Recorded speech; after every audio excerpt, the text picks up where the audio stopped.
All right, y'all, what's going on? It's Combo Breaker 99 back with another video. All right, y'all, back with some more fight news. I know most of y'all already heard about this fight, but this is another first look on my channel, so we're going to talk about it. We got another flyweight banger set for UFC 299. I know a lot of people ain't going to like this fight, but this is a fight that I sensed was on the horizon, a fight that I said was needed for one of the quadruple threats to take on to just prove herself. Macy Barber has got a big test coming up for UFC 299. She's taking on Katlyn Chookagian March 9th. That's right.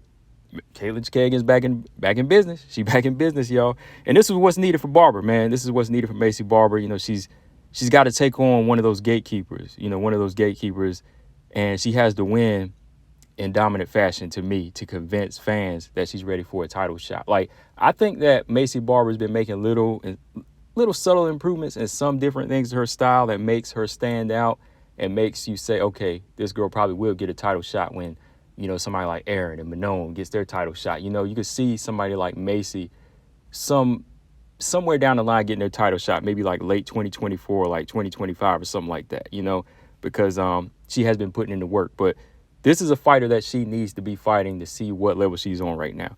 Katlyn Chookagian, you know, she's one of those fighters that answers the call. She fights anybody.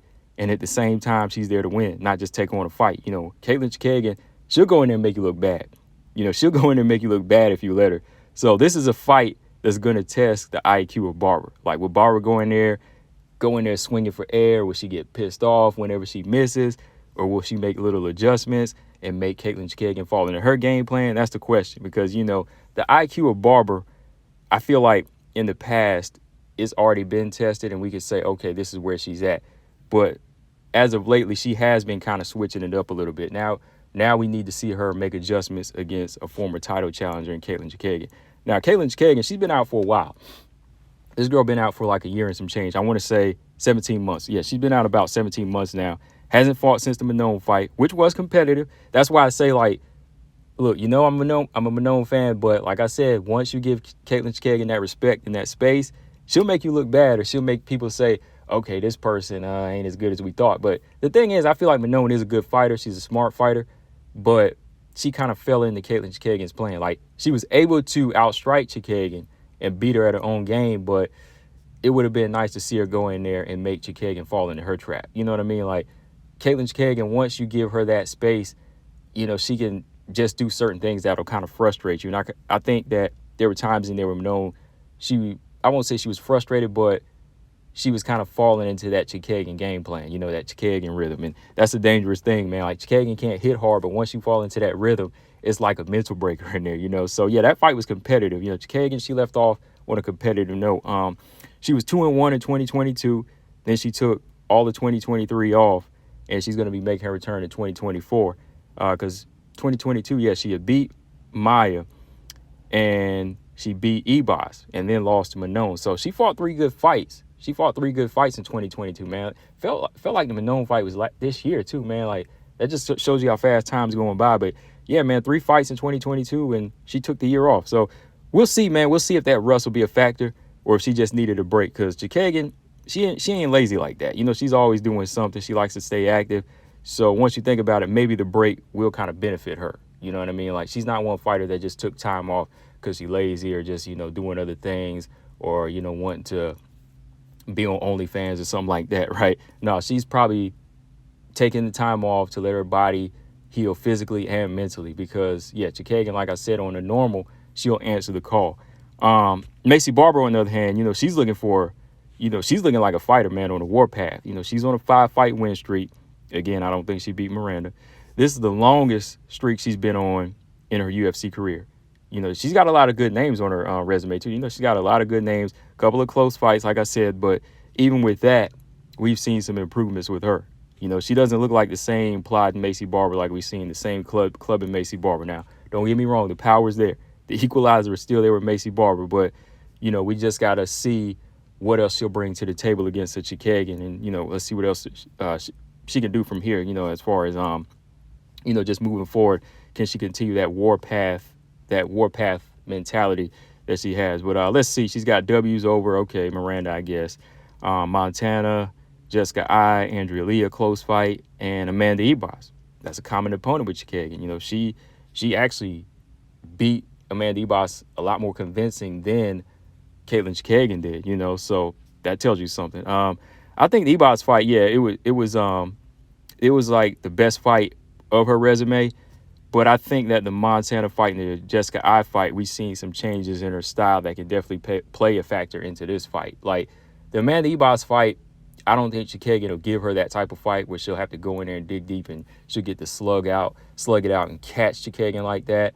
I think she'll have to go in there and be like a physical clinch fighter like she was in those two fights where she's just strictly dominating. Like that's the only way I think she'll take. That's the only way I think she'll really win like this unanimous decision or possibly stop Chookagian. You know, that's the only way she'll be able to do it. But like Chookagian won't go into like this type of slug match with like Amanda Ebos. No, she's gonna have to hold her and hit her. You know, you're gonna have to put her in that spot and hit her and smother her.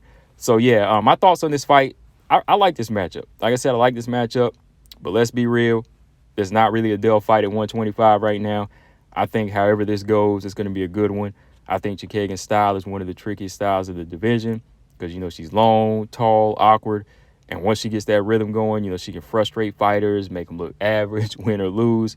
The only way you beat her decisively is if you take full charge, like I said, and don't play her game. So Macy Barber, you know, we've seen her. In the past, she likes to take charge, but does she have the experience now to deal with Chookagian? And honestly, I think it's now or never. I think that she does. I think she does. You know, with the changes that she's been making, the team that she's with now, they taught her how to make certain attacks, make certain plays go into her favor, and set certain traps. You know, even like with her head kick, you know, she was able to set that up nice on Amanda Ebos. So I think the changes that she's been making, like she's closing the distance in a much smarter manner now. So I think this is her chance. This is her time now. You know, she's fought those other 5 fights, a few unranked fights, you know, a few good fights in between, like, you know, Jessica Eye and Amanda Ebos, fighters like that, you know, that could give her different looks. So now it's time to test it against this type of awkward fighter. Katlyn Chookagian, I think she runs the range game. I think she runs the range game and has the ability to make Barber fight behind her and fall behind if Barber chooses to play that game. And I also think she could surprise Macy Barber with takedowns and grappling because you got to remember, Katlyn Chookagian, she just earned that black belt, so it's possible.